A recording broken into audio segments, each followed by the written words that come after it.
Baik, Assalamualaikum warahmatullahi wabarakatuh.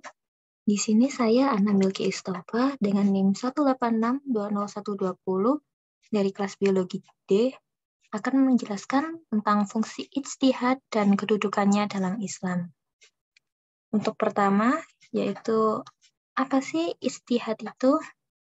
Nah, pengertian ijtihad.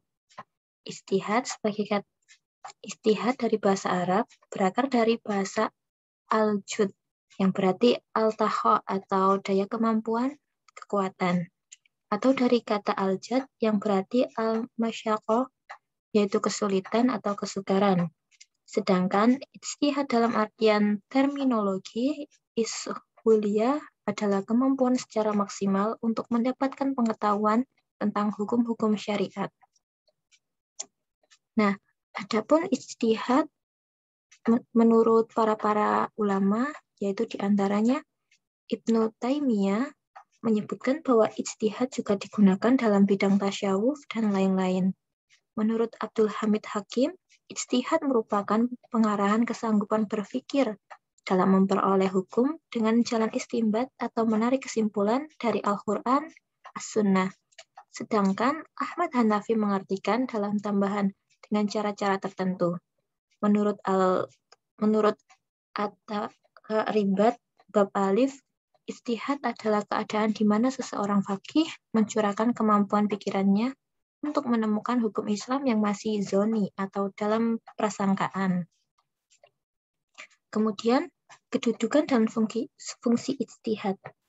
Seseorang akan melakukan ijtihad apabila dalam suatu peristiwa yang terjadi tidak ada dasar hukum atau petunjuk nas-nas dari Al-Quran. Fungsi ijtihad sendiri yaitu untuk mendapatkan solusi dari sebuah persoalan yang ketetapan hukumnya belum dijelaskan di dalam Al-Quran dan Sunnah. Hal ini yang membuat ijtihad mempunyai kedudukan dan juga legalitas yang sah dalam Islam. Kemudian, dasar hukum ijtihad. Secara umum, hukum berijtihad itu adalah wajib. Artinya, seorang mujtahid wajib melakukan ijtihad untuk menggali dan merumuskan hukum syara'. Dalam hal-hal yang syara' sendiri tidak menetapkan secara jelas dan pasti. Dalam kedudukannya sebagai faqih yang pendapatnya akan diikuti dan diamalkan oleh orang lain yang minta fatwa tentang sesuatu, maka hukum berijtihad tergantung pada keadaan, kondisi mujtahid, dan umat di sekitarnya. Nah, hukum ijtihad sendiri dibagi menjadi sebagai berikut. Yang pertama yaitu wajib ain. Wajib ain yaitu apabila seorang faqih ditanya tentang hukum suatu kasus yang telah berlaku, sedangkan ia hanyalah satu-satunya faqih yang dapat melakukan ijtihad, dan ia merasa kalau tidak melakukan ijtihad pada saat itu akan berakibat kasus tersebut luput dari hukum. Untuk yang kedua yaitu wajib kifayah. Wajib kifayah yaitu apabila seseorang faqih ditanya tentang hukum suatu kasus yang berlaku, sedangkan ia satu-satunya faqih waktu itu, tetapi ia tidak khawatir akan luputnya kasus tersebut dari hukum. Atau pada waktu itu ada beberapa orang yang mampu melakukan ijtihad. Yang ketiga yaitu sunat. Apabila keadaan yang ditanyakan kepada faqih belum terjadi secara praktis, tetapi umat menghendaki ketetapan hukumnya untuk mengantisipasi timbulnya kasus tersebut. Kemudian, hukumnya haram apabila faqih berijtihad untuk kasus yang telah ada hukumnya dan ditetapkan berdasarkan dalil yang sahih dan khati', atau apabila orang yang melakukan ijtihad belum mencapai tingkatan faqih. Lalu mubah, yaitu apabila dalam menghadapi sesuatu kasus yang sudah terjadi dalam kenyataan atau belum terjadi, dan kasus tersebut belum diatur secara jelas dalam nas Al-Quran maupun hadis, sedangkan orang yang memiliki kualifikasi sebagai mujtahid ada beberapa orang. Kemudian adapun syarat-syarat dari ijtihad. Di antaranya yaitu pertama, menguasai bahasa Arab. Nah, ulama usul fikih telah bersepakat bahwa mujtahid disyaratkan harus menguasai bahasa Arab. Mengapa? Nah, Hal ini karena Al-Quran diturunkan sebagai syariat dalam bahasa Arab. Begitu juga dengan sunnah yang berfungsi sebagai penjelas dari Al-Quran juga tersusun dari bahasa Arab. Nah, untuk yang kedua yaitu mengetahui nas dan masuk dalam Al-Quran. Nah, syarat ini telah ditentukan oleh Imam Syafi'i dalam kitabnya Ar-Risalah. Pernyataan ini didasarkan kepada kedudukan dan nilai Al-Quran sebagai pedoman dan sumber utama syariat yang bersifat abadi sampai hari kiamat. Hal ini menurut Imam Syafi'i bahwa seseorang mujtahid itu disyaratkan hafal Al-Quran secara keseluruhan dan menguasai segala isi kandungannya, memahami maknanya secara global, mempelajari secara mendalam dan rinci tentang kandungan ayat-ayat hukum beserta tafsirnya menurut sahabat, dengan mempelajari asbabun nuzul agar mengetahui maksud dan tujuannya. Untuk ketiga yaitu mengerti hadis. Seorang mujtahid harus paham betul mengenai hadis. Seorang mujtahid harus mengerti betul tentang sunnah, baik hauliyah atau perkataan, fi'iliyah atau perbuatan, maupun takhiriyah atau ketetapan. Minimal pada setiap pokok masalah menurut pendapat bahwa ijtihad itu bisa dibagi berdasarkan dari pembidangnya. Mujtahid juga harus mengetahui naks dan masuk dalam sunnah. Ya, terus kemudian yang keempat, mohon maaf, yaitu mengerti letak ijma' dan khilaf. Nah, letak ijma' yang tidak diragukan lagi terjadinya dan harus dimengerti oleh para mujtahid adalah masalah dasar faradik. Banyak kabar yang mutawir yang menunjukkan adanya ijma' tersebut. Begitu juga masalah wanita yang diharamkan yang telah ditentukan dalam Al-Quran dan hadis telah terjadi ijma' di dalamnya. Dengan mengetahui letak ijma' yang telah disepakati para ulama salaf, maka seorang mujtahid juga harus mengetahui ikhtilaf atau perbedaan pendapat yang telah terjadi antara fuqaha. Kemudian mengetahui qiyas. Nah, Imam Syafi'i mengatakan bahwa ijtihad itu sesungguhnya adalah mengetahui jalan-jalan qiyas.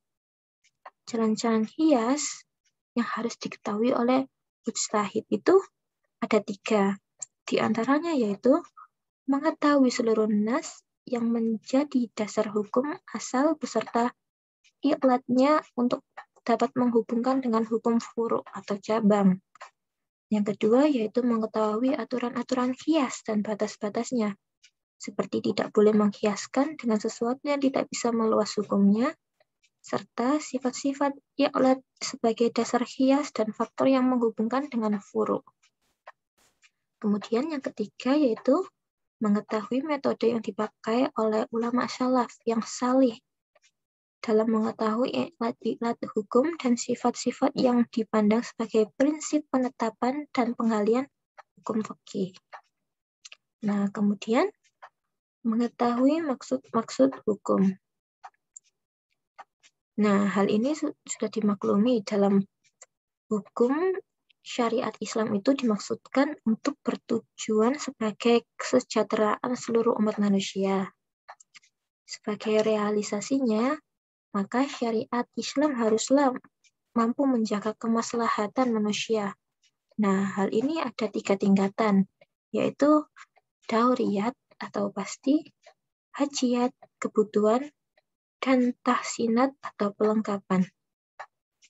Seorang mujtahid harus mengetahui kemaslahatan manusia agar mampu menerapkan qiyas dan bentuk hukum yang sesuai dengan kebutuhan manusia tersebut. Kemudian yang terakhir yaitu pengetahuan tentang ushul fikih. Seorang mujtahid harus mempunyai pengetahuan yang cukup tentang ushul fikih, karena ilmu tersebut mempelajari apa-apa yang diperlukan untuk berijtihad. Nah, dengan mengetahui ilmu ini, maka mujtahid akan mampu mengembalikan furu' kepada asal dengan cara yang mudah. Nah, dari uraian ini semua dapat dijelaskan, dari uraian ini dapat dijelaskan bahwa ijtihad sangat penting dan sangat diperlukan untuk memahami benar-benar maksud dari syariat dan bagaimana itu dilaksanakan dalam kehidupan sehari-hari. Nah, kemudian selanjutnya yaitu macam-macam ijtihad. Nah, macam-macam ijtihad. Yang pertama yaitu ijma'. Ijma' merupakan kesepakatan atau sependapat dengan suatu hal mengenai hukum syara' dari suatu peristiwa setelah wafatnya Rasul. Kemudian yang kedua, qiyas. Qiyas merupakan menyamarkan hukum suatu kejadian yang tidak ada dasar nasnya dengan yang telah ditetapkan hukum berdasarkan nas. Kemudian ihtisan. Ihtisan yaitu menunggalkan hukum yang telah ditetapkan pada suatu peristiwa atau kejadian yang ditetapkan berdasarkan dalil dan syara'. Kelima, maslahah. Maslahah merupakan suatu kemaslahatan dari manusia, kemaslahatan dari masyarakat. Yang keenam yaitu urf. Kebiasaan yang dikenal orang banyak dan menjadi tradisi. Ketujuh yaitu istihab. Menetapkan hukum terhadap sesuatu berdasarkan keadaan sebelumnya, sehingga ada dalil yang menyebut perubahan tersebut. Kemudian adapun macam-macam ijtihad menurut tingkatannya. Pertama yaitu mustahil, yaitu mustahid yang mampu menggali hukum-hukum syariat langsung dari sumbernya yang terpokok. Di antaranya yaitu Al-Quran dan Sunnah. Dan dalam mengistimbatkan hukum mustahid mempunyai dasar-dasar istimbat sendiri, tidak mengikuti istimbat dari orang lain. Mustahid mustahil ini lazim disebut dengan istilah mujtahid mutlak.